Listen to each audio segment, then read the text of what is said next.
Vous écoutez Radio Grandlieu. Bonsoir à tous, bonsoir chers amis de Radio Grandlieu. Oui, nous sommes en direct sur la plaine de Sèvres pour le 16e Open de France de Molki. En direct avec l'équipe, la Dream Team habituelle, à la technique, Fred Grodard et le stagiaire. Donc les habitués du Rugby Live Show sont habitués à nos voix. On doit excuser Pierre Salvioc, Pierre Albaladijo, Isabelle Itru-Butru et Thierry Grosplan qui ont fait valoir leurs droits aux vacances et en ce week-end prolongé, mais ne vous inquiétez pas, nous on va tenir l'antenne et on va aussi donc vous faire vivre cette finale en direct avec des spécialistes qui viendront à chaque manche nous expliquer un petit peu et les règles du Molki et les subtilités et les enjeux de cette finale.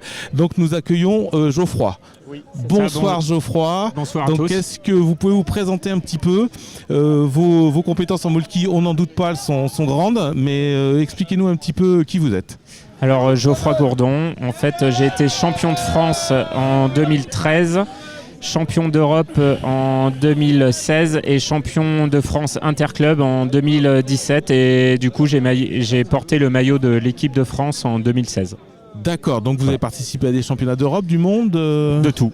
De tout, d'accord. Voilà. Tous les championnats possibles en Finlande, en Estonie. Donc nos auditeurs, là on est entouré de fans de Molki, nos auditeurs sont pas forcément, enfin bon, ils doivent jouer sur la plage, un peu comme tout le monde, enfin ils connaissent ce jeu. Comment vous pouvez présenter un peu ce jeu? C'est donc un jeu ouvert à tous, j'imagine. C'est un jeu qui demande de l'adresse, de la stratégie. Alors il demande de l'adresse, de la stratégie, c'est ouvert à tous. Et ce qui est bien dans le Molki, et je le répéterai toujours, c'est qu'en fait tout le monde peut gagner contre des gens, au moins une partie, contre des gens qui ont l'habitude de jouer, contrairement à d'autres jeux où il y a de la professionnalisation. Ici, il y a une grosse part de chance quand même, mais il faut quand même énormément de stratégie et de l'adresse. D'accord, on peut peut-être rappeler, donc c'est un jeu donc officiel avec une fédération, donc il y a des règles. Par rapport au jeu justement sur lequel on joue à la plage, est-ce qu'on peut rappeler, avant de rappeler les règles, rappeler un peu l'objectif, le but d'un jeu, donc c'est d'arriver à 50 points. C'est ça, donc 50 points pile. Donc si on dépasse 50, on redescend à 25. Donc après c'est simple, au début du jeu, les quilles, en fait les 12 quilles sont placées à 3,50 m environ, selon un ordre bien précis. Voilà, donc il y a 12 quilles en bois, il faut peut-être vraiment expliquer. Donc il y a 12 quilles en bois qui sont biseautées pour pouvoir inscrire des numéros, c'est ça, de 1 à 12.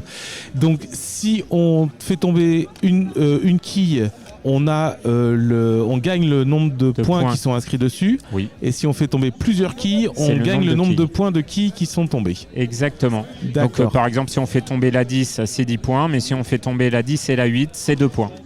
Et donc il faut arriver à 50 points pile, sachant que le jeu évolue au cours du match parce qu'on relève les quilles là où elles sont arrêtées. Parce que oui, pour nos auditeurs qui n'ont pas forcément le visuel, en fait, les quilles évoluent et bougent parce que quand on tape dans les quilles, elles vont rouler plus ou moins loin. Là, le terrain, c'est un terrain d'environ 4 mètres sur 12 et donc parfois les quilles peuvent se retrouver à 12 mètres. Oui, donc là, il faut un petit peu d'adresse. Voilà. Donc, on peut peut-être associer, enfin pas associer, mais comparer un petit peu à la pétanque parce qu'un jeu d'adresse qui se joue sur des terrains en dur. Sauf que là, effectivement, on peut jouer très très loin. On joue donc avec un bâton qui s'appelle un ticu, c'est ça? C'est ça, un ticu, ouais. Alors, avant, ça s'appelait un Molki, mais depuis quelques années, ça s'appelle le ticu. D'accord. TIKKU. D'accord, TIKKU, donc qui est un bâton d'une trentaine de centimètres, c'est ça? Oui. Et qui pèse environ, on va dire, entre 320 grammes et 420 grammes parce que c'est du bois, donc ça n'a pas forcément tout le temps le même poids. D'accord. Alors les joueurs un peu fortiches qui aiment jouer et tout préféreront un bâton un peu plus lourd, parce qu'il va rebondir, parce que les rebonds sont un peu capricieux, peuvent être capricieux. C'est ça, et puis il prendra moins le vent. En fait, c'est comme une boule de pétanque. Oui, c'est ça, parce que les boules de pétanque, c'est peut-être moins sensible au vent que les ticus. Oui, exactement. D'accord. Donc les enjeux de cette finale, on va présenter peut-être un petit peu cette finale qui a pas débuté encore. Donc il faut savoir que donc elle va opposer. Alors juste rappeler quand même que ce 16e Open est organisé par l'association Super Pot Molki de Saint-Sébastien. Super Pot adepte du Molki. Adepte du Molki, excusez-moi. Oui, c'est vrai. Spam. Oui. Donc avec son président Ludo Misura qui a été vice-champion du monde. Oui, c'est l'année dernière. L'année dernière, voilà. Donc tout neuf vice-champion du monde, ce qui est quand même pas mal. Donc la finale va opposer donc une équipe locale qui vient de Saint-Macaire en Mauges, on peut les appeler les locaux c'est clair, qui sont composés de Pierre-Élie et de Noah.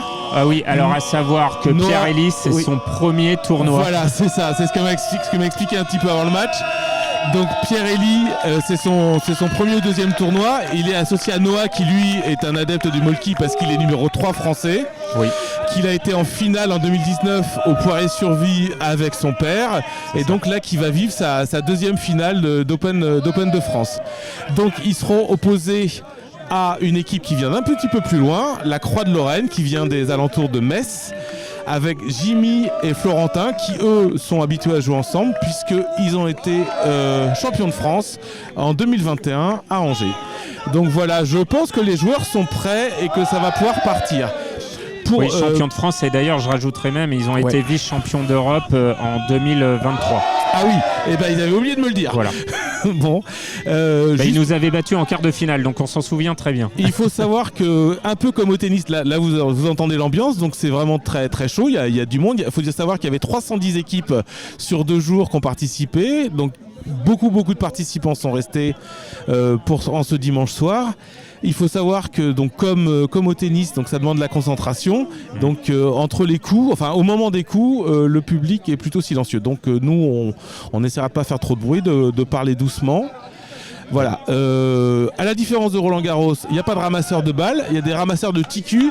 Et il se passe que les ramasseurs de TQ sont aussi arbitres. C'est la spécialité l'originalité de ce sport. Oui, il y a des arbitres. Alors après c'est assez récent. En fait, historiquement, les arbitres ramassaient les quilles, en fait, les relever, en fait, surtout sur le terrain et noter les scores. Mais en fait, on essaie de mettre un peu plus de règles parce qu'à l'international, vu que c'est énormément de plus en plus connu et de plus en plus joué, du coup, il faut avoir des règles précises. Car sinon ça peut partir dans tous les sens. Donc en fait c'est des prémices, on va dire, pas de professionnalisation. D'accord. Mais pour s'internationaliser, pour voir par rapport à ce qui se fait en Finlande ou en Estonie ou en République tchèque ou Pologne. D'accord, oui, il faut rappeler qu'effectivement c'est un sport international, oui. Et qu'on peut noter que quand même que nous avons eu ce week-end une équipe tchèque, une équipe polonaise, une équipe finlandaise et une équipe belge, donc des gens qui ont fait le déplacement. Faut juste savoir au niveau de l'arbitrage, donc on vient de sortir de la demi-finale là, donc où il y a eu quelques petites pas contestations, mais quelques mises au point au niveau du règlement, puisque donc il est interdit de sortir de l'aire de jeu aux joueurs qui vient de tirer avant que le TQ n'ait fini de rouler. Donc il y a eu quelques petits, mais tout est rentré dans l'ordre et donc la finale va pouvoir commencer. On va essayer de vous la faire vivre en direct. Donc avec Geoffroy, on va essayer de vous expliquer un petit peu, parce qu'on n'a pas la couleur, donc ni l'image. On va essayer de vous expliquer les stratégies, autant qu'on puisse les comprendre. Et donc là, ça y est, donc c'est l'équipe de Mauges qui commence avec Noah qui commence à casser. Faire la casse. Voilà, ce qu'on appelle la casse. Alors et une petite casse. Il a 3 quilles seulement. Ouais, 3 quilles. Ouais, on peut dire 4. En fait, je vois 4 quilles qui sont tombées. En fait, on peut dire qu'il a loupé sa casse. Parfois, si on passe au-dessus de la casse, on va dire que c'est une air casse. Donc, on passe au-dessus. Et souvent, la plupart des joueurs à ce niveau-là, surtout sur un terrain comme ça, très roulant, font 11 ou 12 à la casse. Donc là, faire 4 à la casse, c'est pas beaucoup. Est-ce que c'est la pression ou pas? Je ne sais pas. Donc, et là, c'est la contre-casse. Du coup, l'équipe adverse vient de jouer. Donc, c'était Florentin de Croix de Lorraine qui vient de lancer le TQ. Et lui, il a fait 11 a priori. Si je comprends bien, lui il avait trouvé que la casse n'était pas suffisante, donc il a décidé de recasser parce que les quilles étaient encore très proches, donc il était impossible, difficile de jouer une quille individuelle. C'est ça. Alors après, c'est toujours pareil, il y a 2 stratégies. C'est soit on essaie de bien casser pour que toutes les quilles s'éparpillent partout et puis après essayer de viser une quille, ou soit on fait ce qu'on dit un tamou. jouer lentement sur le tas pour essayer de faire le maximum de quilles, mais sans trop écarter des quilles, parce que quand on tape fort dans le tas, on peut potentiellement sortir une grosse quille sans le faire exprès. Et favoriser l'adversaire qui pourra la jouer après. Voilà. Donc là, il retouche le tas. Donc là, on a une nouvelle casse. Là, ça fait 3 coups de suite. C'est peut-être assez... Enfin, je sais pas, c'est pas très habituel de ce que j'ai vu. Oui, parce que surtout qu'il y avait une 8 isolée, donc il a préféré aller dans le tas, donc il fait 8 aussi. Mais pour moi, c'était un risque. La 8 était isolée. S'il jouait dans le tas, il a fait 8 très bien, mais il aurait pu sortir une grosse quille, genre une 9, une 10 ou une 11 ou une 12. En jouant la 8, il aurait éloigné la 8 plus loin. Donc d'accord. Donc pour l'instant, on est à 12 à 11 pour le Mauge. Donc là, je pense que Jimmy, pour Croix de Lorraine, va aller sur la 8. Peut-être, parce qu'elle est isolée. Et le tas est quand même déjà commence à être un peu espacé. Donc il a eu la 8 assez fort. Il a fait pas mal reculer. Mais donc il a réussi son coup. Oui, ça aurait été ça. Et là, je pense, enfin voilà, pour connaître Noah, je pense qu'il va aller sur la 8. Je sais qu'il est fort de loin. Oui, parce que voilà, dans le monde du molki, après, on commence à connaître les joueurs. C'est comme au tennis, hein, comme vous disiez. Donc, ils ont leur propre leur point fort. Ouais. Voilà, donc lui, il est plutôt fort sur les isolés, les quilles isolées de loin. Ok. Voilà. Après, alors je sais là, pas. Il se concerte. Ah oui, donc là, la stratégie rentre en ligne de compte. Oui. C'est là où après il faut calculer par rapport au score que l'on a, par rapport au score de l'adversaire. Alors c'est une question que je me posais, on commence déjà à... Parce qu'il faut tomber sur 50 piles, donc on commence dès à 10 points, on commence à se dire tiens, il va falloir commencer à construire son score. Oui, alors il y a 10 ans, donc il fait la 7. En fait, il a fait la 7, mais alors je pense que c'est stratégique pour... Et il se l'écarte du tas. Et puis pour se positionner à 19, donc je pense qu'il y avait une stratégie aussi de ne pas aller sur la 8. Il trouvait que déjà la 8 était peut-être trop risquée, parce qu'un peu loin, tandis que la 7 était plus proche. Et donc ils sont égalité 19-19. Voilà. Et la 7 et la 8, du coup, isolées. Donc là, c'est le silence. Donc Florentin rejoue la 7. Oui. Et il a que la 7. Et il a que la 7. Alors, pour information, le TQ est allé mourir comme on pourrait dire, sur la 8. Mais il l'a pas fait tomber parce que vraiment il arrivait à faible vitesse. Donc il se place à 26. Et en fait, à 26, on sait que potentiellement, dès qu'on arrive à 26, on a 2 fois la 12. On peut commencer déjà en 2 quilles à gagner. C'est comme quand on est à 14, on sait qu'on a 3 fois la 12 potentielle. Donc en fait, comme vous me demandiez tout à l'heure, en fait, on commence à calculer parfois 3 coups en avance pour voir 3 quilles. Quelles sont les 3 quilles pour arriver à 50 ? Et le repère, c'est la 12 parce que donc c'est le maximum de points. Voilà. Donc on compte par rapport à cette 12. On sait très bien que là, elle est un peu dans le tas quand même. Mais on sait très bien que les points stratégiques, souvent, c'est 14, 17, 26, 28, parce que c'est du 3 x 11, 3 x 12 ou 2 x 11, 2 x 12. Voilà. Donc en fait, on calcule un peu énormément en avance, un peu comme aussi un jeu d'échecs. On se positionne, on voit aussi en fonction de l'adversaire. Donc si on est nul en maths, faut pas penser au molki en fait. Vaut quand même mieux être bon. Faut savoir faire des additions. Voilà, quoi. C'est ça. Voilà. Donc là, il y a 27, 26 pour Molki Mauge et c'est à Croix de Lorraine, donc ils sont à 26 de jouer. Mais la 12 est dans le tas, donc ils ne peuvent pas faire 2 x 12, mais potentiellement, ça pourrait être 3 x 8 pour faire 24. Mais non, il choisit la 4 pour se positionner à 30. Donc à 30 parce qu'en fait, il y a la 10 qui est un petit peu sur le côté. En fait, la 10 est isolée un petit peu sur le tas, sur le côté.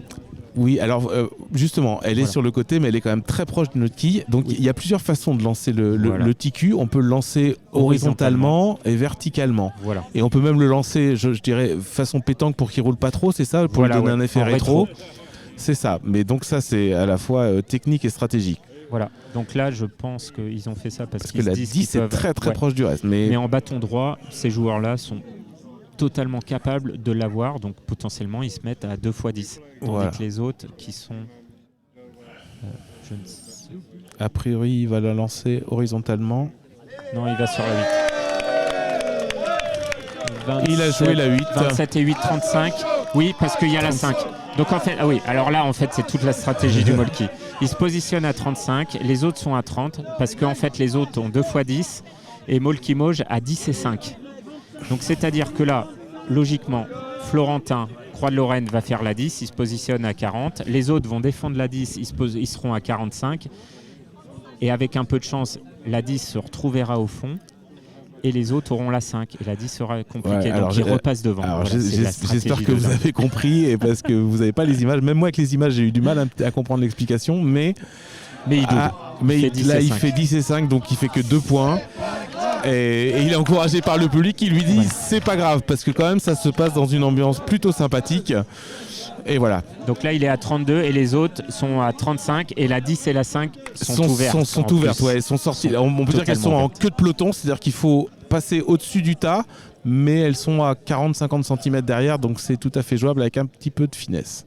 Donc là je pense qu'il va tenter la 10. Et voilà, et d'ailleurs c'est Pierre-Élie qui a fait un très bon coup, et il a eu tout en subtilité, il a eu la 10 qui était derrière le paquet. Donc ils sont à 45. Et ils sont à 45, et la 5 est effectivement possible, tout à fait possible à avoir. Je pense qu'ils vont jouer le tas pour rapprocher des quilles de la 5 pour que la 5 ne soit pas isolée. En défense, les gens de Metz vont rapprocher les quilles de la 5 pour la rendre difficile à jouer. Voilà. Exactement, c'est ce qui s'est passé. Mais pas de chance, la 5 est partie assez loin et elle va être isolée. Donc là, on pourra peut-être avoir la balle de match. La balle de premier. Excusez-moi, ça se joue donc en 3 manches gagnantes. Excusez-moi, j'ai été un peu vite en besogne. Donc la balle de 7. Voilà. Donc c'est ça toute la stratégie en fait du Molki entre est-ce que j'attaque, je défends, est-ce que je prends le risque, est-ce que je prends pas le risque. Là franchement la 5 elle est non seulement isolée, elle est pas très loin, elle doit être à 4,50 m, 5 mètres. Donc logiquement c'est du 95% pour des joueurs comme ça. Et en plus c'est Noah qui joue donc c'est du 97%. Voilà. Sauf si ça va doubler avec la 4 qui est derrière. Oui, il faut pas taper trop fort. Mais ça ne double pas cette première manche. Donc vous l'avez entendu, Mauge vient de remporter la première manche. Et voilà. Et donc on a fait notre petite cuisine interne. Donc Geoffroy, venez commenter la première manche. Merci Geoffroy. C'était très clair toutes ces explications. J'espère que vous avez bien suivi. Et donc maintenant nous allons accueillir Marine et Claire. Normalement je ne sais pas où elles sont. Elles sont parties, voilà. Oui. Merci beaucoup Geoffroy. Bonne fin de finale.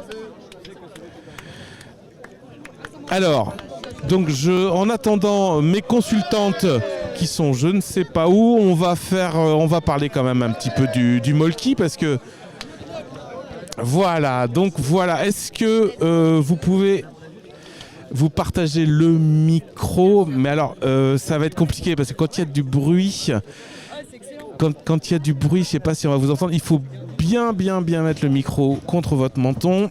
Voilà. Donc ce que vous allez faire, c'est que vous allez vous partager la parole. Donc, est-ce que déjà vous pouvez vous présenter? Alors, on a commencé la deuxième manche, il y a une casse parfaite à 12, je crois, si je ne me trompe pas. Donc, Marine et Claire, c'est ça? Tout à fait. Donc, enchanté. Est-ce que vous pouvez vous présenter rapidement pendant que le jeu a repris, mais allez-y.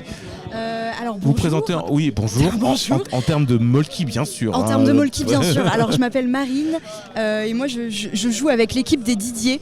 Ouais. On a perdu en 64e de finale bronze, me semble-t-il, aujourd'hui. Donc, pas un grand score. Je suis l'heureuse détentrice de la cuillère de bois à l'Open de Paris 2022. Ah, félicitations. Voilà, merci beaucoup. Et ils viennent d'où ces Didier? Didier, c'est parce qu'on gagne souvent sur un malentendu, donc c'est pas mal lié à la chatte à Didier.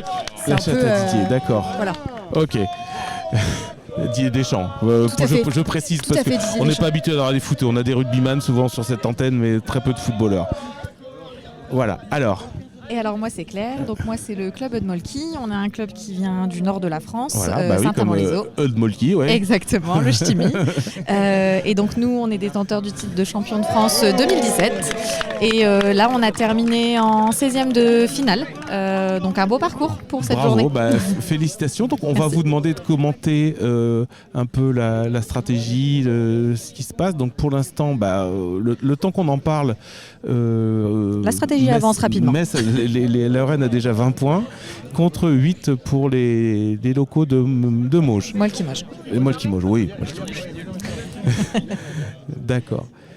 Donc il y a eu de la casse. On peut on peut dire que la 5, la 8 et la 6 sont accessibles. Donc là, les gens des Mauges se consultent pour leur stratégie. Rappelons qu'ils n'ont que 8 points pour l'instant. Donc, ils ont choisi d'aller sur le tas. Ouais, je ne sais pas si c'était le choix parce que c'était un tout petit lancer. Il faisait peut-être qu'une seule quille selon vous ou non, c'est vraiment ce qu'ils voulaient faire? Non, pour moi, ils voulaient faire un petit tas pour ne dégager aucune quille. Ah ouais, ils ont dégagé la 3, mais bon... Ce qui n'est pas un grand risque. Ouais, c'est pas un grand risque. Donc la 12 et la 11 sont toujours compliquées à jouer. Mais on a la 12 qui est quand même accessible pour ceux qui arrivent à faire des sautés. Ouais, faut plomber. Je sais pas si on dit... On a des beaux sautés. Ouais, d'accord. Surtout que c'est à Florentin de jouer, donc il fait un peu ce qu'il veut avec les quilles dans le tas. Là. Ouais, vous pensez qu'il va jouer le tard? Il a l'air de partir sur la 8. Et non seulement il est parti sur la 8, mais en plus il l'a eu. Donc c'est... Florentin qui est une icône au Japon, si je peux me permettre. Non, mais racontez-moi ça m'intéresse. Il était au mondial au Japon donc, cet été, l'été dernier. Et alors là, les deux qui jouent ensemble aujourd'hui ne jouaient pas dans la même équipe au Japon. Mais Florentin, en fait, tous les Japonais le suivaient sur son compte Instagram à ce moment-là. Parce que les Japonais sont fans de Molki. Tout à fait. Les Japonais sont complètement fans de Molki.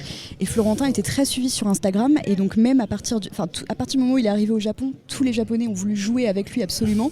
Et même s'il a perdu, juste après, il a fait plein de matchs avec les Japonais. Et donc voilà, c'est une vraie icône. Alors c'est pas de votre âge, mais on peut l'appeler, donc c'est la Mireille Mathieu ou la Alain Delon du Molki, quoi. Tout à fait, on peut l'appeler ainsi. D'accord. Alors là, pendant ce temps, on a Noah qui a malheureusement raté. Oui, alors on n'a pas encore précisé dans les règles, parce qu'on n'a pas présenté les règles au début. Quand on rate, on a une croix. Quand on ne touche pas, quand le ticu ne touche aucune quille, ne fait tomber aucune quille, pardon. Alors ne fait tomber aucune quille, parce que s'il la fait tomber, qu'elle se relève, ce qui peut arriver, ce qui arrive. Comme au bowling. Exactement. Et donc il y a une croix, et au bout de 3 croix consécutives, la manche est perdue. La manche est perdue, c'est 0. Voilà. Mais c'est pas le cas, et donc là, c'était Jimmy qui a eu la 5. La 5. Oui, il joue petit bras, Jimmy, mais bon, c'est pas grave. Ouais, mais petit à petit, comme il y a une croix en face, on peut avancer doucement. Ouais, parce que là, donc ils ont la pression, faut pas qu'ils aient une deuxième croix, puis faut qu'ils marquent, quoi. Donc... Là, on est sur 33. Là, oui. Là c'est Noah qui va jouer. 33. Non, c'est T-Bag qui va jouer. 33 à 12. T-Bag. Pierre-Élie. C'est ça. Mais T-Bag, voilà. Donc, on donne beaucoup de surnoms dans le Molki. Oui, parfois, on ne connaît même pas les prénoms. Alors, il a fait a choisi un petit coup dans le tas. C'était pour éliminer sa croix. Oui, pour éviter d'en avoir deux. Oui, pour éviter d'avoir 2 croix. Il a rapproché des quilles de la 12. La 12 et la 10 là sont quasiment la 12 c'est imprenable. Très difficile à prendre. La 11, 12 et 10 sont quand même très compliquées à prendre. Après, voilà, les Messins sont à 33. La stratégie, ça va être de peut-être aller rechercher la 8 encore. Là, c'est Florentin avec le Bob Grenouille qui s'avance. Et on est sur une belle 8.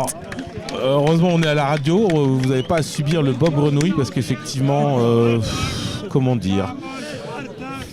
Bon, chacun ses choix vestimentaires. Je l'ai connu dans une première phase Florentin avec les cheveux roses et il est passé au Bob vert. Non, mais on rigole, mais voilà, visiblement ça se passe toujours dans une très bonne ambiance. Les gens sont venus déguisés. On a vu des lapins géants hier, notamment. Et donc là, il y a des Bob Grenouilles. Et plein d'autres choses. Là, c'est Noah qui lance. Et il a lancé la 6 à l'autre bout du terrain. Ouais, la 6 va être difficile à joindre parce qu'elle est vraiment en fond de terrain.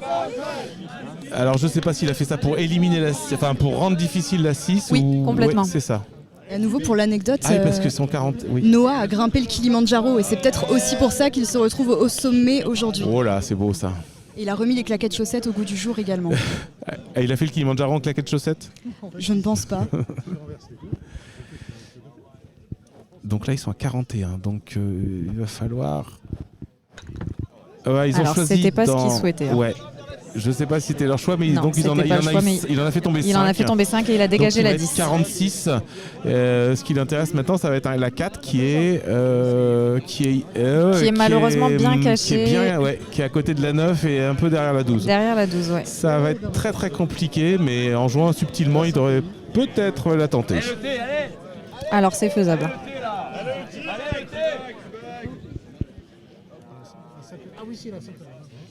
Là, je pense qu'il part sur la 10. C'est un loupé. Donc une nouvelle croix pour Molki Moj de Pierre-Élie. Qui baisse la tête, qui a vraiment l'air dégoûté parce qu'il sait que là... Alors là, la question 4, se pose parce qu'on a quand même la 4 qui est difficile à jouer. Est-ce que la stratégie serait pas de jouer la 2 pour la sortir parce qu'ils ont quand même de l'avance? Ils ont le temps. Donc jouer 2 fois la 2, ça pourrait être pas mal. Le problème, c'est qu'en face, ils savent que Noah est capable d'envoyer la 2 à Sochaux. Voilà. Est-ce que Monsieur Bob Grenouille a la même stratégie que nous? Et c'est formidable parce qu'il est absolument génial, magnifique. Alors on vous disait que la 4 était difficilement prenable, et ben elle a été prise. Mais on avait affaire à un des meilleurs joueurs du Molki, alors tout est possible. Qui atteint des sommets, donc merci. Voilà. Merci d'avoir participé. Donc on en est à une manche partout. Et donc nous allons accueillir 2 nouveaux consultants. Pendant que le public retrouve son équilibre. Non sans mal. Oui, voilà. La soirée hier a été compliquée et il y a eu du soleil. Donc, mais la Finlande est toujours debout. C'est un Finlandais. D'accord. Merci mesdames. Merci à vous. Bonne fin de finale.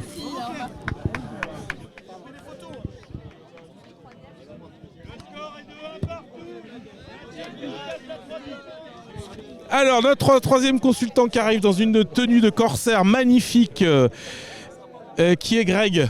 C'est ça, je me trompe pas. On se dit tu, on se dit vous. Alors, on va se dire tu, présente-toi au niveau du Molki. Alors, on va d'abord voir la casse. Donc, belle casse à 9. Oui, une belle casse à 9 là. Une très belle casse à 9. Ouais. Moi, j'en ai un Greg. 1-1. Alors, Greg, petite présentation rapide. Voilà, Greg, par contre, il va falloir qu'il enlève son chapeau pour mettre son casque parce qu'il ne m'entend pas. Voilà. Donc, le micro bien contre le menton parce qu'il y a du bruit. Il y a du bruit d'ambiance. C'est bon, je t'entends. Voilà, super. Donc, on a une belle casse à 9 au début. Greg qui nous a un magnifique chapeau de corsaire. Alors là, il y a une recasse de la part de Florentin qui a envoyé. Alors là, tout va le dinguer, c'est-à-dire qu'il n'y a plus de tas. On peut dire qu'il n'y a plus de tas. Oh, une très belle contre-casse. Hein. Ouais, belle contre-casse, mais alors ça libère aussi des quilles pour les adversaires, non Ah oui, il y en a partout. Hein. Partout. La 11 et la 12 sont encore compliquées, mais sinon tout le reste est éparpillé façon puzzle, je dirais. On peut dire ça? Ouais, on peut tout à fait dire ça. La 10 est alors très très proche et très isolée, donc je pense que facilement Pierre-Élie va jouer la 10. Ouais, je pense que c'est le choix. Hein. Voilà. Donc on n'a toujours pas eu ta présentation, Greg, on ne sait pas qui tu es, si ça se trouve tu connais rien. Alors il a loupe alors qu'elle était à moins de 3,50 m. Oh, c'est une quille qui est... Elle était toute isolée, toute facile. Je pense que déconcentration. Hein. Ah là, il doit s'en vouloir. Ouais, je pense qu'il s'en veut. Ouais. Alors moi, pour me présenter, je m'appelle Grégory, je viens de Bordeaux, au club de l'AMG, l'association Molki Gorgé. Gorgé, oui, d'accord. Et voilà, on est là pour le championnat de France. Hein. C'est le rendez-vous de l'année. Ah oui, il l'a pas loupé cette Il l'a pas loupé. Alors petite question à un Girondin, parce que donc moi je me suis baladé un petit peu sur les terrains hier, j'ai rencontré des gens qui étaient de proches de Nuit-Saint-Georges, donc en Bourgogne. Donc on est dans le Muscadet, on parle de Bordeaux. Est-ce qu'on peut parler de dopage dans le Molki ou alors on prend des substances mais qui aident pas forcément la performance? Il y a le dopage sur les bières, hein. Les bières sont pas chères. Hein. Les bières, mais là on parle de domaine viticole, non ça... Ou dans le vin. Ouais. Oui, ça boit du vin aussi. Hein. Ah, ouais. Mais est-ce que ça aide la performance? Est-ce que ça aide la performance? Non, on peut pas dire ça. Non, on peut pas dire ça. Là, on a croisé un Finlandais qui visiblement ne serait peut-être plus en état de jouer là. Heureusement qu'il a été éliminé en poule. C'est un super joueur. Il a été 2 fois champion du monde. Hein. Ouais, mais là ce soir, je crois qu'il. Finlandais. Ouais. D'accord. Et est-ce que puisque donc on parle de choses qui fâchent. On a parlé de dopage. Est-ce qu'il y a des hooligans dans le Molki?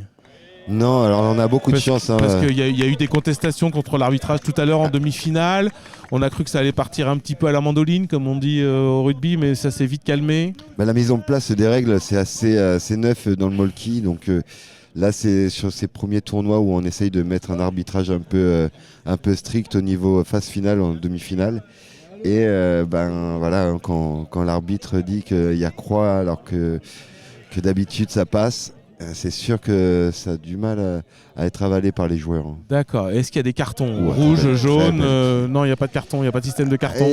D'exclusion temporaire, des choses comme ça. Alors oui, il y a des cartons jaunes. Quand il y a un mordu, c'est-à-dire quand on passe au-dessus du molkari qui est... Ah d'accord, c'est pas quand un joueur mord un autre joueur. Non, d'accord. Okay. On n'en est pas encore à ce stade-là. Okay. Non, mais ça peut arriver sur des contestations. Non, donc quand c'est mordu, c'est carton jaune. C'est-à-dire, c'est quoi la sanction alors ? On a un carton jaune, c'est pour lui dire attention. Au prochain mordu, tu auras une croix. D'accord. Et au bout de 3 croix, on peut perdre. C'est un peu comme le sketch de Coluche dans la police. Et en plus de ça, au bout de 10 avertissements, on peut avoir un blâme. Et au bout de 10 blâmes, on peut être dégradé. Oui, tout à fait. C'est ça. D'accord, voilà. Ok. Merci. Donc, là, on est à 26-38. Donc, et si on mord l'arbitre ? Si on n'est pas d'accord avec je crois que là c'est élimination, c'est exclusion. Ouais. D'accord. C'est exclusion. Et puis, même dans la Fédé... je pense qu'il ne pourra pas rejouer un championnat de France. Et si on lance le TQ sur le public ou l'arbitre ? Non, tout ça, on n'a pas le droit. C'est vraiment un jeu bienveillant. C'est un jeu bienveillant comme le mal. Parce que le public est quand même proche du terrain. Oui.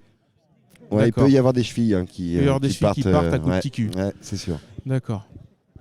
Ok, là on est à 26-38. On est parti dans des digressions. On a un peu oublié de vous donner le score. Donc 38 pour les Messins, pour les Lorrains, voilà. Et 26 pour les gens des Mauges. 26, 38. Oula. Oh, il a voulu faire une défense. Aïe. Et il Noah, fait 2. Ouais, malheureusement. Oui, mais à 38, c'est des 2 x 6. Il arrive à coller la 6 avec le quille. Ouais, c'est à la fois... Malheureusement pas terrible parce qu'il fait 2 au lieu de faire 6, mais en même temps, alors en face on a Florentin. Ouais, voilà, la 1 et la 6 sont à peu près à 10 cm l'une de l'autre. Et Florentin nous a tapé pour un joueur comme moi, c'est sûr que j'aurais soit les 2 soit 0. Mais là, il va peut-être jouer en finesse. Il adore ce genre de quilles. Est-ce qu'on joue chacun son tour ou est-ce qu'on peut jouer 2 fois de suite quand on est dans la même équipe ? Chacun son tour. Très bonne question. Il peut y avoir... Oh là, qu'est-ce qu'il a fait ? Alors, il a rien fait. Ouh là là. Il nous a fait un truc bizarre. Non, mais il faut. On est là pour ça. On est là pour ça. Donc tant mieux. Donc là, il y a eu un loupé d'un grand joueur florentin. On peut mettre un peu d'enthousiasme. Il n'y a pas de problème. On est à 28-38. 28-38 et gros raté sur la 6 qui l'aurait amené. Je ne sais même pas s'il jouait la 6 en fin de compte. On n'a pas trop compris en fait. Il a son TQ a fait un truc un peu bizarre. Il va aller sur la 10. Oh. Il allait peut-être sur la 10, mais il a eu la 7. Il va sur la 7. Est-ce qu'il jouait la 7 pour faire 25 Enfin 35, je pense qu'il jouait quand même la 10 pour être à 38-38. Ouais. Donc là, il est à 35-38. Donc ça resserre un peu le jeu. Les locaux, donc les gens des Mauges reviennent. Les Molki-Mauges, il faut vraiment que j'arrive à me rentrer ça. Ils sont en claquettes, on les appelle les claquettes, les Molki-claquettes. C'est un club familial, là c'est le fiston, il y a le père qui sont très forts. Ce que je disais en début de retransmission, c'est que le père et le fils ont déjà joué une finale de championnat de France ensemble. Mais là il a décidé de plus jouer avec son père, donc je ne sais pas comment son père l'a pris. on lui posera peut-être. Mais en fait, Noah, il nous a quitté un petit peu pendant 1 an. Il n'est pas joué au molki, il s'est mis au football. Et là, il revient pour un champion de France et il performe. C'est vraiment un très grand joueur. Alors là, le public manifeste parce que voilà, Croix de Lorraine 42, donc le 8 est accessible. Je me lève parce que j'ai pas le 8 est le 8 est tout à fait accessible. Il est en limite de. Alors là, ça va être une défense. En limite de jeu. Et là, donc, il y a Noah qui va essayer de l'envoyer le plus loin possible. On appelle ça les quilles à Sochaux. Ça bouge pas trop. Il l'a pas envoyé loin. On a l'impression quand même qu'il a un peu hésité sur son geste. Le geste n'était pas très très fort. Il a voulu l'assurer. Et ce qui fait que le 8, là, il est quand même largement accessible 43, pour Mr. Frog, Monsieur Bob Grenouille, alias Florentin. Là, c'est bon donc, pour cette manche. Là, le public retient son souffle. C'est la deuxième manche pour eux qui se joue sur un seul coup. Bon, oui, mais c'est fait. Retient son. Et voilà, bien sûr, c'est fait. voilà, bravo. Oui, on a deux manches. Donc, deux manches à une. Donc, ils prennent le large, 2 manches à une. Greg, merci beaucoup pour cette expertise technique et pas que technique. Donc on en est à 2 manches à une pour les Croix de Lorraine. Voilà, très bien, au revoir à tous. Merci, au revoir. Et maintenant je vais accueillir Laurence.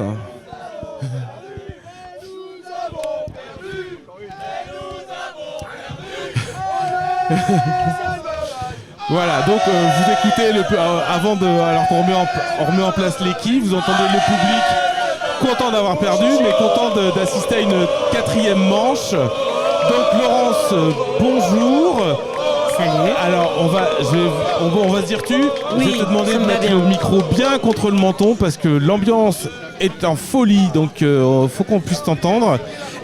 Alors avant la casse, est-ce que tu peux te présenter un petit peu au niveau du molki? Quelle est ton expertise au niveau du molki? Oh là, mon expertise. N'ayons pas peur des mots. Non, n'ayons pas peur des mots.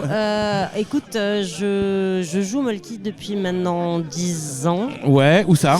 À Paris. À Paris. Donc je fais partie du bâton mouche. Oh là là, mais c'est possible, il y a des terrains de molki. Alors, le prix du mètre carré à Paris. C'est mieux que ça. Ouais. C'est mieux que ça, c'est que le boulodrome du Bâton Mouche, qui s'appelle maintenant le boulodrome Guy Louisy, a été le premier boulodrome à accueillir tous les championnats qui se sont joués, c'est-à-dire les interclubs, les Open de France, etc. Et pendant ce temps-là, continue. Ouais. Juste pendant ce temps-là, Florentin pour la Croix de Lorraine vient de faire une casse à 12.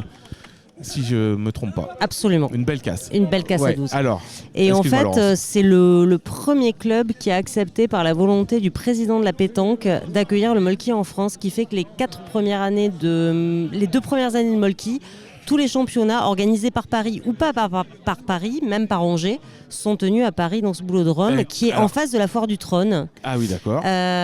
Au boulodrome qui s'appelle désormais Guy Louisy en son hommage parce qu'il est décédé. Voilà. Et alors, on a maintenant... Là, on a Noah qui vient de faire une nouvelle casse, mais alors... Contre-casse à 6. Une contre-casse à 6. Juste, alors comment ça se passe la cohabitation entre joueurs de pétanque et joueurs de molki? Ça se passe bien? Écoute, vous buvez des coups ensemble? En fait, avec les joueurs, on se fréquente assez peu, mais on connaît bien l'organisation et on est plutôt potes. Donc ça va, ils viennent même essayer de casser vos quilles à coup de boule de pétanque. Même pas, et même que les présidents de l'association viennent jouer les tournois avec nous. Ah. Ils s'inscrivent à nos tournois, donc c'est plutôt sympathique. C'est plutôt sympathique. Et en fait, il faut pas. Il y a beaucoup de boulistes qui se sont mis au molki. C'est vrai? Ouais, pas mal. Mais ils continuent quand même à jouer aux boules. Bah en fait, et surtout ils sont très bons parce qu'en fait ils jouent en main fermée. Ouais. Ah oui, main fermée, c'est-à-dire qu'ils jouent en rétro. Ils jouent en rétro et ils sont parfois très bons. Ils sont parfois très bons. Parce qu'en rétro, on dégage pas trop les quilles qui sont derrière, quoi. On peut mieux maîtriser son geste. Exactement. Par contre, et là, ça fait 7. La grosse différence, donc on est à 19-6 pour la Croix de Lorraine, qui pourrait peut-être finir sur cette manche, qui pourrait peut-être gagner la finale sur cette manche, puisqu'ils sont à 2 manches à 1. Qu'est-ce que je voulais dire? Oui, ils sont pas trop frustrés les pétanqueurs, parce que au molki, on fait que tirer en fait, on pointe jamais. Il y a d'autres subtilités, il y a d'autres... Ouais, mais en fait, il y a tellement d'autres subtilités. Ouais, d'accord. Parce qu'en fait, si tu veux, le molki, c'est évidemment de l'adresse, mais en fait, 50% du jeu, ça reste de la stratégie. Si t'as pas de stratégie, il n'y a aucune chance de gagner au molki. Mais vraiment aucune. C'est-à-dire que tu pourras viser toujours la meilleure quille, c'est qui est celle la plus belle, la plus chiffrée. Tu peux viser des 12. C'est ce qui vient de se passer. C'est-à-dire que là Pierre-Élie visait la 11. Il a fait un tout petit coup, mais il en a eu 3 en fait. Oui, mais parce qu'il en avait besoin, tu vois. Oui. C'est pas uniquement parce qu'on vise la grosse qu'on a vue, tu vois. Oui. Et ça, c'est extrêmement important. Mais je pense que là, il visait la 11 et qu'il il doit être un peu déçu, quoi. Il est un peu triplé. Voilà. Triplé ou quadruplé d'ailleurs, j'ai pas vu. Triplé. Triplé. Mais ça veut dire que faut pas laisser s'échapper les Lorrains. Qui double à leur tour. Alors ouais, il a tapé très très. Florentin a tapé très très fort. Florentin a bourriné comme un âne. A bourriné, on va dire. N'ayons pas peur des mots. Je sais pas ce qu'il voulait faire. D'après toi, il voulait éloigner. C'est quoi? C'est Il était sur la 9. C'est la 9, il a tapé très très fort et il a eu la 6 mais en il a même temps accroché parce la 6 qu'il en a même tapé temps. tellement fort que bon, voilà. Il a accroché la 6. Donc la 9 est à perpète, on va dire, n'ayons pas peur des mots. Donc personne va vouloir la jouer, sauf si c'est vraiment obligé. Donc faut pas faire 41 parce que la 9 est très très loin. Je suis pas sûr que vu les équipes en présence, ça les dérange vraiment que la 9 soit à la ligne. Non, mais on a vu des très beaucoup, notamment en demi-finale, effectivement, ou en limite. Voilà. Alors, 11 en bâton. Ce que n'avait pas fait Pierre-Élie sur la 11, son collègue Noah l'a réussi, c'est-à-dire que la 11 était entre la 7 et la 3, 10 cm de chacune, et là, il a tout en finesse, il a eu la 11. Donc, et qu'en plus, il a quasiment 20. Collé à la 6, ce qui fait que la 11 est difficilement rejouable toute seule. Ouais, la 6 est un peu loin, donc il faudrait vraiment l'avoir en douceur pour pas que le TQ prenne tout au passage, quoi. Bah, surtout l'avoir en cloche. Et voilà, que ça rebondisse pas. C'est ça. Et la 11, ça serait une rétro, mais une rétro un peu difficile. Alors on est un peu excentré, on est un tout petit peu sur la droite.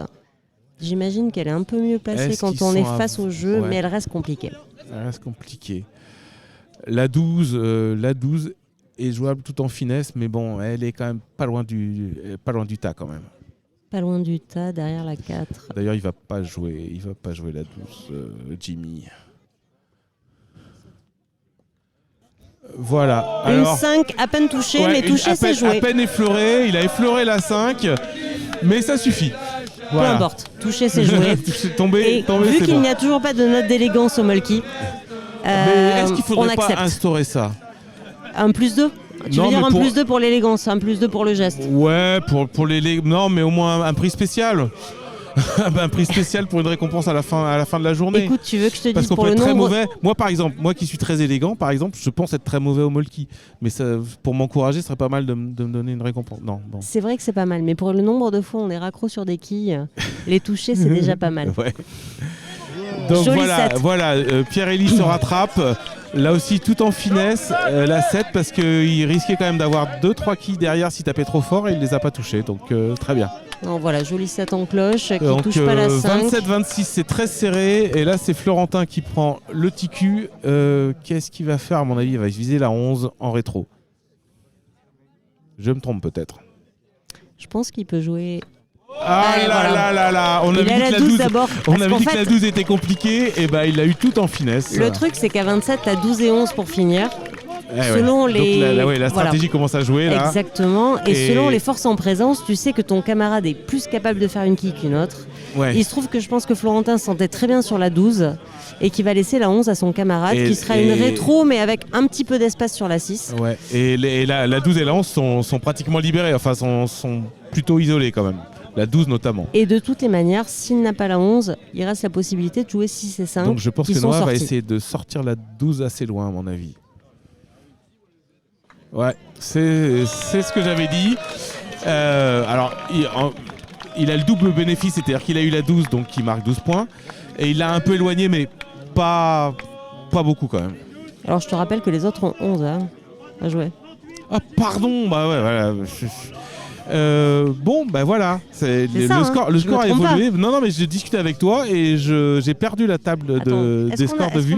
Ouais. Donc il faut avoir la 11 et là, c'est la balle de match en fait. Alors, c'est la 11 ou c'est 6 et 5 ? S'il a la 11, le match est terminé et c'est une victoire pour les Lorrains. Petite rétro. Tout le monde retient son souffle. Et c'est raté dans les grandes largeurs. On peut dire qu'il a complètement foiré son tir. Ah non, sauf que c'est... Attends. Lui jouait la 12. Ah, lui jouait la 12. C'est ça, c'est l'inverse des scores. On s'est planté, c'était... Excusez-nous. Ouais, mais il a raté quand même. C'était 12 et 11, mais il a fait... donc là c'est le TQ d'égalisation pour Pierre-Élie. Alors, comme on dit dans le milieu, c'était un brochet. Molki-Mauge. Mais c'était un brochet de 40. Oh là, c'est magnifique. Elle est très belle. Donc, la 11 de gagne pour on Mauge. aura une 5e manche, puisque Molki-Mauge avec Pierre-Élie qui fait un superbe geste, tout en finesse. C'était pas évident parce qu'il y avait une quille qui était une quinzaine de centimètres derrière. C'est ça, donc, la 11 vient mourir devant la 6 et c'est très belle quille. Ouais, le TQ touche la 6 mais la fait pas tomber. C'était magnifique. C'était super de t'avoir, Laurence. Mais je te remercie. Merci beaucoup pour toutes tes Et analyses encore un peu techniques. plus de plaisir et une 5e. Et ben ouais, une 5e manche. Et ce qui va nous permettre d'accueillir encore un expert. Vraiment, ça défile. Un certain monsieur Hollywood. C'est qui Hollywood?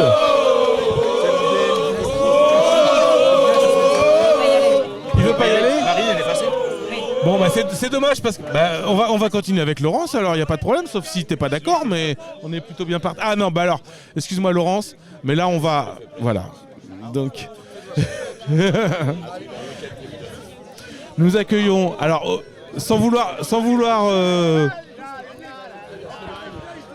faire démériter les autres experts, nous avons, pour finir, heureusement qu'on arrive en 5 manches parce que sinon on t'aurait pas eu. Donc on a Ludo qui a une double, triple, quadruple casquette d'organisateur de tout ça, de cette organisation. Donc c'est du taf, hein. Bravo et merci parce que tout s'est bien passé et je pense que tout le monde est très content. Vice-champion du monde en titre. Ouais, on va le dire doucement, ouais.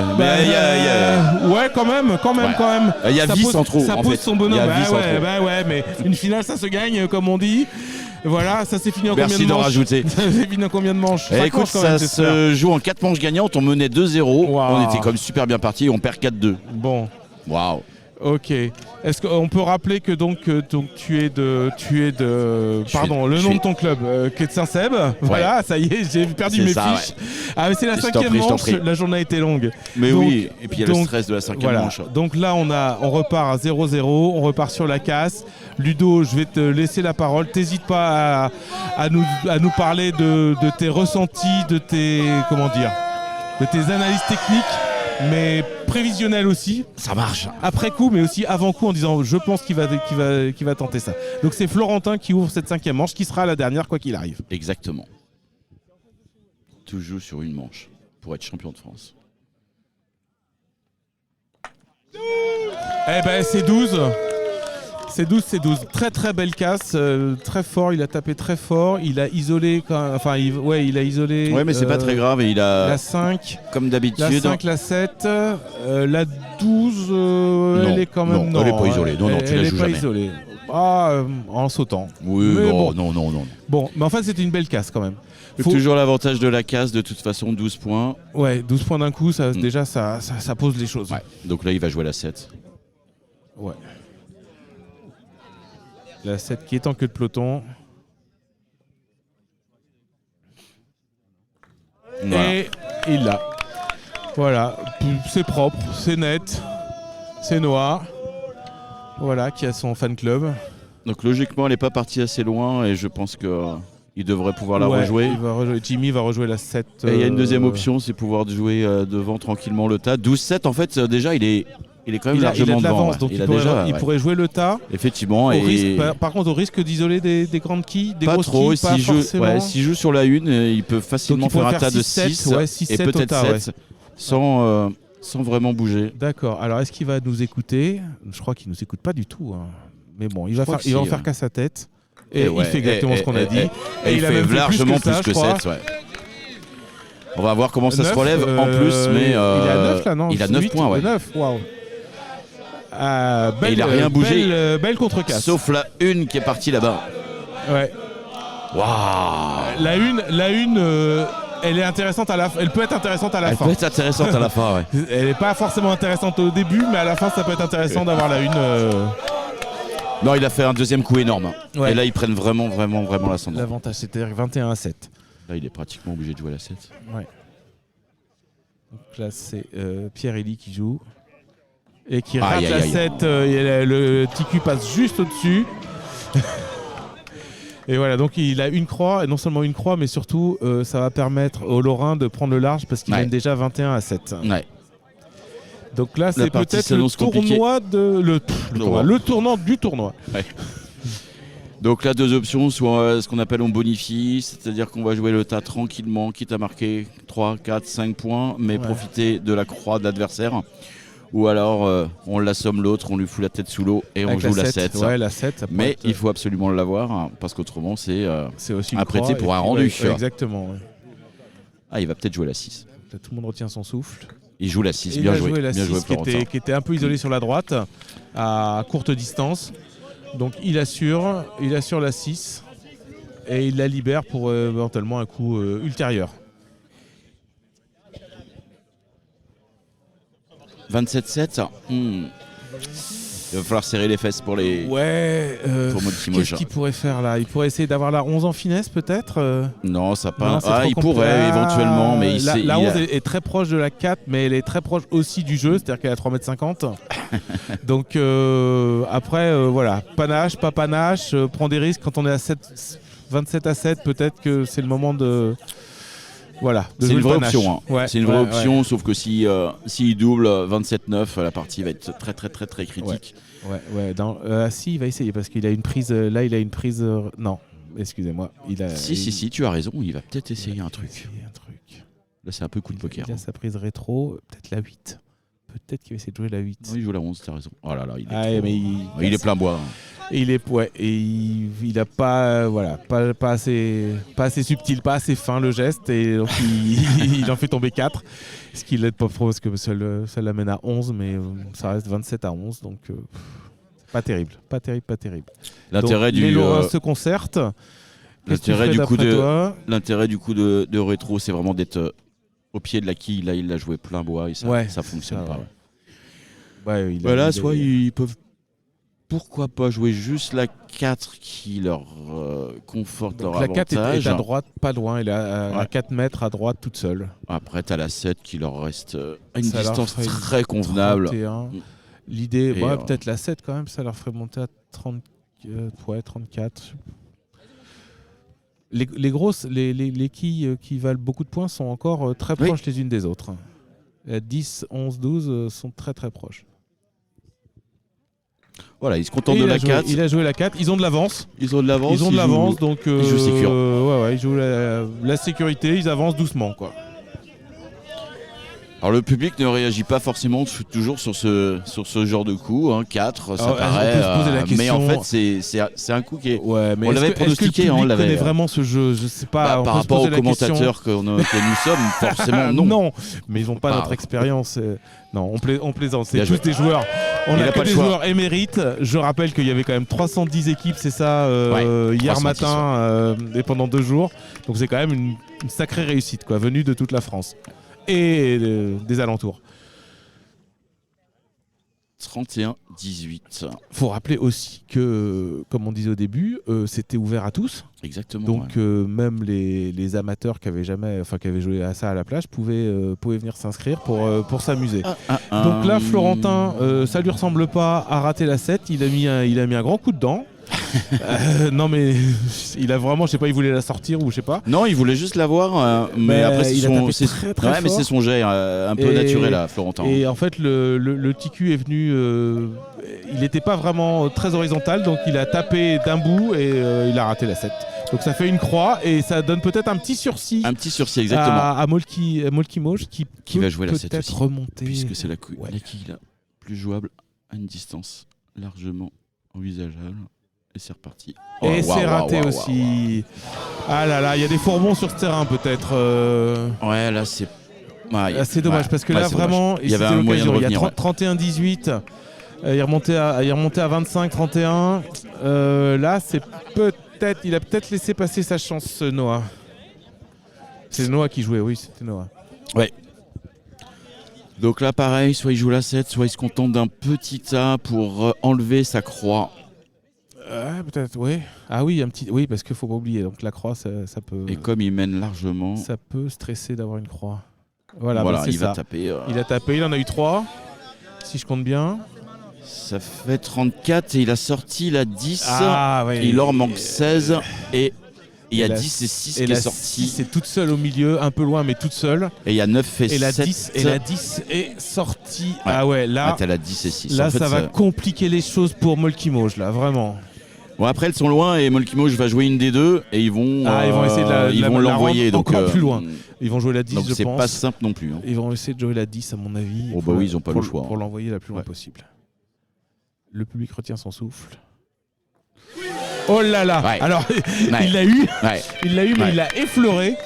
Alors c'était un très beau geste, mais ça la rend pas beaucoup plus lointaine. donc le problème reste entier. 28 pour Molki Mauges, 34 pour les Croix de Lorraine. C'est serré, mais c'est aux Croix de Lorraine de jouer. Et la 10 est largement accessible. Et ça pourrait les faire monter à 44. Ouais. Non, son coup est pas suffisant. Et la 6 est vraiment isolée derrière. Donc en 2 coups, ils peuvent peut-être plier le game. Donc là, le Comme choix, on dit au Molki. Est-ce qu'on joue 6 d'abord ou 10 d'abord? Je pense qu'ils vont jouer 10 d'abord puisqu'ils ont 4 et 2. Et okay. Voilà. Donc ils ont la 10, donc ils montent à 44. C'est ça. Et si les joueurs... faut qu'ils jouent la 6, et franchement la 6 elle est largement accessible. Ouais, mais s'ils défendent, ils ont 4-2 pour décomposer. Si la 6 est défendue, ils ont 4. D'où l'intérêt de jouer la 10 d'abord.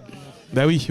Et ouais, tu comprends maintenant. Oui, là ils ont la 4 et la 2 sont largement accessibles, donc ils ont de l'avance en plus. C'est ça. Donc ils peuvent se permettre de jouer 2 coups pendant que Molki Mauges devra jouer. Il faut quand même qu'il joue la 6 pour les obliger à jouer 2 coups derrière. Et son objectif, ça va être d'essayer de la placer pas loin de la 10. Ah oui. Parce que mais la 10 c'est quand même 2,50 m derrière. Ouais, mais il faut allonger. Le coup est pas facile. Je t'ai pas dit que c'était facile non plus. Il faut que la quille rebondisse vraiment en ligne droite, quoi. Oui. On va voir. Non, il va jouer tout en finesse dans le tas. Okay. Ah là, il a joué la 12. Ouais. Il a joué la 12. Il l'a eu. C'était très bien joué. C'était très très bien joué. Malheureusement, il y avait 2 quilles qui traînaient là et il les a effleurés. Il a pris la 12 plein fer, on va dire. Alors je sais pas si on peut dire plein fer. Plein bois, quoi. Plein bois, quoi. Ouais, c'est du bois. Mes réflexes de pétanqueur. Okay. Donc il a pris plein bois. Et c'était très bien joué, mais malheureusement le TQ a dévié et elle a touché les 2 autres. Donc son idée, c'était 12 et 10 pour gagner. Ça peut être le TQ de match parce que c'est ça. Ils vont jouer la 6 qui est vraiment au milieu du terrain à quoi 7-8 mètres. Ouais. 7-8 mètres, mais alors vraiment tout seul, il n'y a rien autour. Alors attention, il y a un danger. C'est que si passe à droite, il peut avoir la 10 toute seule. Ouais, et là, il revient à 25. Ouais. Mais je pense qu'il va se faire un malin plaisir. Ah non, il décompose. Alors, c'est pas habile du tout parce qu'en fait, il fait un tas de 3. Il fait un tas de 3. Waouh. Donc, ils arrivent à 47. 47, il leur faut le 3. C'est incroyable de ne pas avoir tenté la 3. Oui, c'est très bizarre comme tactique. Bah, tant mieux pour le suspense. Il voulait faire 2 et 4, mais là il fait 3 et tout. Et attention, parce que là c'est pas gagné du tout. Ouais, parce que la 3 elle est pas loin de la 1. Et donc Molki Mauges est à 31. Est-ce qu'ils vont jouer. Est-ce qu'ils vont. Ils ont la 12. 31. Ils ont la 12 qui est libérée. Moi j'aurais la 12 alors. Ils ont 12 et 7. Et voilà, ils ont joué la 12. Ils ont 12 et 7 ça. Il est obligé de faire 3 pour gagner. Ah là. Donc là, vraiment, le suspense est à son comble. Parce que donc, il est obligé de faire 3 les pour Lorrains gagner. doivent faire le 3, alors que le 3 est très proche du 1, enfin relativement proche. Et il n'y a pas de tas de 3. Et alors que Molki Mauges est à 43 et que le 7 est quand même très isolé, même s'il est un petit peu loin. Donc là, vraiment, le suspense est à son comble. Comme vous pouvez l'entendre, la partie s'est renversée. Chaque membre du public donne son avis. Moi, je ferai ça. Est-ce qu'il pourrait pas essayer de jouer les 3, la 11, la 9 et la 8? C'est jouable, mais c'est compliqué. C'est compliqué parce qu'elles sont quand même un peu éloignées. C'est le coup pour être champion de France. Je pense que c'est ce qu'ils vont faire. C'est ce que regarde Florentin en tout cas. En tout cas, il l'analyse. Ouais, il analyse. Est-ce qu'ils vont le faire? Je parce sais pas. Il y a 3 quilles qui sont assez proches, mais pas très proches les unes des autres. Allez, le coup pour être champion de France, il est très compliqué. Écoutez ce silence.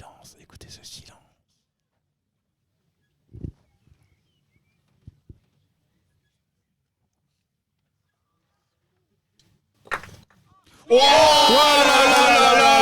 c'est réussi. C'est un coup magnifique. Et un peu, comme on dit dans notre langage, châteux. Ah là. Parce qu'en fait, vous pouvez. Vous l'avez compris, c'est jamais ces 3 quilles-là qui jouent. Voilà, c'est improbable que la 5 elle tombe. C'est juste improbable. Qu'est-ce qui s'est passé? Donc, les Lorrains ont gagné. Parce qu'ils ont eu 3 quilles, mais c'est pas les 3 quilles qui étaient visées. Donc, la partie s'était renversée. Ça s'est joué vraiment à pas grand chose. On peut vraiment dire qu'on a une belle finale quand même. On a une belle finale avec du suspense jusqu'au bout. Et donc la Lorraine qui est championne de France. Qu'est-ce qu'on fait? On continue, on interviewe les vainqueurs, on rend l'antenne, on fait ce que vous voulez.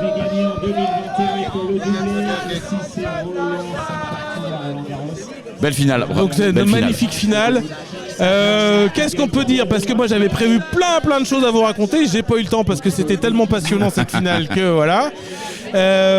Une question. À quand les Jeux Olympiques pour le Molki? Oh là là, mais c'est même pas un sport en fait. C'est même pas encore revendiqué comme sport. Il y a du tir à l'arc, mais le tir à l'arc est un sport, hein. Le Molki pas encore.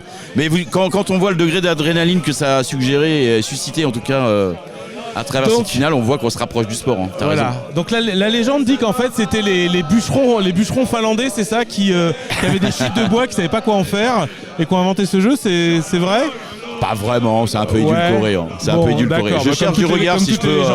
Je crois que Fred Grodard est parti essayer de alpaguer les vainqueurs. Voilà, bah tiens, Florentin est là avec son magnifique bob. Tiens, on va grenouille. Ah non, faut Florentin. pas. Florentin, faut pas enlever le bob. Et le bob, non, il faut garder le bob, magnifique bob grenouille, on en a parlé pendant la... Bonjour Florentin. Bonjour Florentin. Félicitations au nouveau champion de France. C'est ton premier titre? Pardon? C'est ton premier titre? Non, c'est ce tournoi, j'ai déjà gagné une autre fois. Et j'avais fini une fois deuxième avec ma petite sœur. D'accord. Vous jouiez à 3? Non, à deux. Avec ta petite sœur? Ma petite sœur, c'était pas avec mon partenaire que j'étais aujourd'hui. Ah d'accord, ok. Donc là, comment tu la sens juste avant de jouer ton tas de 3 là? Bah, la 3, je me dis... Ouais, ce dernier coup la 3, je me suis dit... Elle est compliquée. C'est... Tu jouais la 12, 8 et 9, c'est ça? C'est ça. Je me dis... en fait, la 3, je me suis 11, 8 et 9, je suis capable de la faire, mais le problème, c'est que si je fais un vieux rebond devant et que ça touche rien...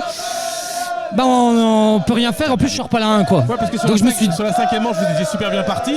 Ah ouais. Ils sont remontés et ils vous ont remis en danger. C'est ça, bah mon partenaire il a hésité à aller à la 6, il s'est dit bah si jamais il se rate et qu'il chope la 10, on retombe à 25, là on a fini, on a perdu. C'est exactement ce que j'ai dit à l'antenne. Vu la 2. Pourtant la 10, non mais c'était risqué. Oh ça va vite, ça va très vite. Okay. Après c'est la première manche on peut la gagner aussi parce que bah je vais sur une 10 mais ça double en diagonale. D'accord. Et la 4e pareil on peut la gagner. Jimmy rate la 12 de gagne quoi.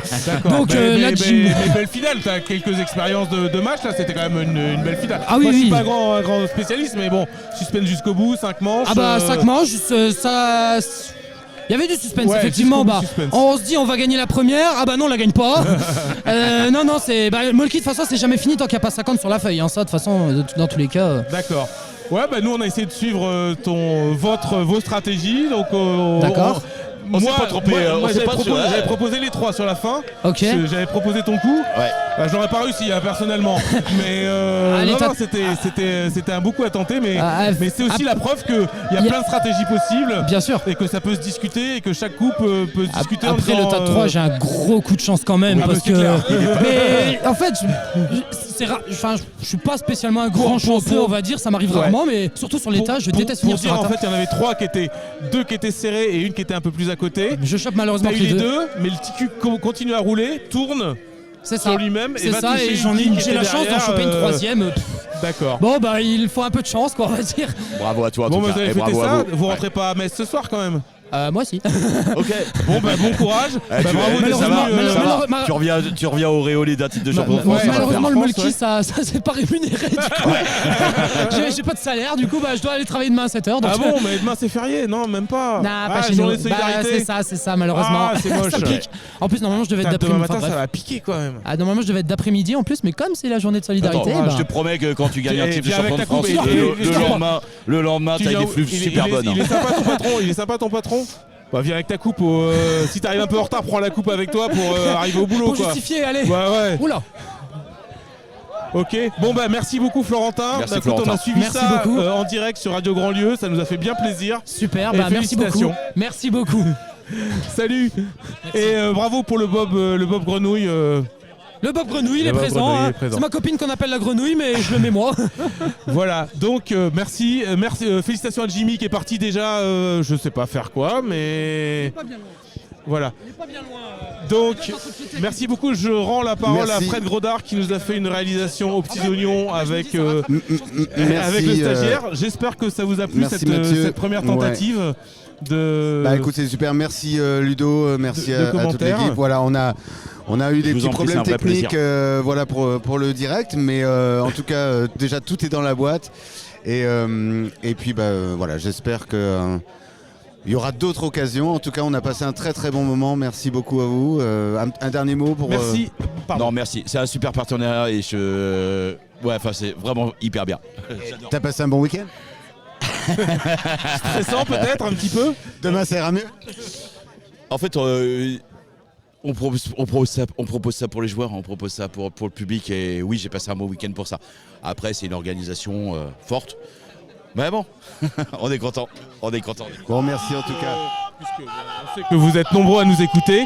On vous donne rendez-vous, en tout cas pour un futur Rugby Live Show. On vous donnera des informations, n'est-ce pas Fred, sur les prochaines retransmissions. Mais on vous concocte encore un programme sympathique.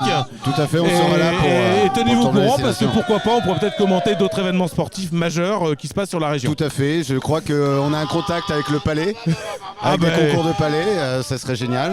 Voilà, parce qu'on est tous fans de Palais. On est tous fans de Palais. Donc voilà. Moi je suis assis à peu près aussi bon au Palais qu'au Molki, donc je serai peut-être meilleur au micro que sur le terrain. Mais en tout cas, merci beaucoup Mathieu. Je vous en prie, ça nous a fait plaisir. Commentaire très professionnel. Excusez mes collègues qui ont préféré effectivement partir en week-end prolongé. Ces grosses feignasses. Voilà. Mais ils seront peut-être là pour le Palais. Ils seront là pour le Palais peut-être. Merci et à bientôt. Au revoir. À une prochaine sur Radio Grandlieu. Merci. N'hésitez pas à nous laisser des commentaires sur les réseaux sociaux. On adore ça. Voilà. Laissez-nous des commentaires. Désolé pour les soucis techniques que nous avons eu dans ce direct, mais voilà, nous étions sous des trompes d'ondes. Allez, salut, à la prochaine. Radio Grandlieu, la radio des rives du lac de Grandlieu.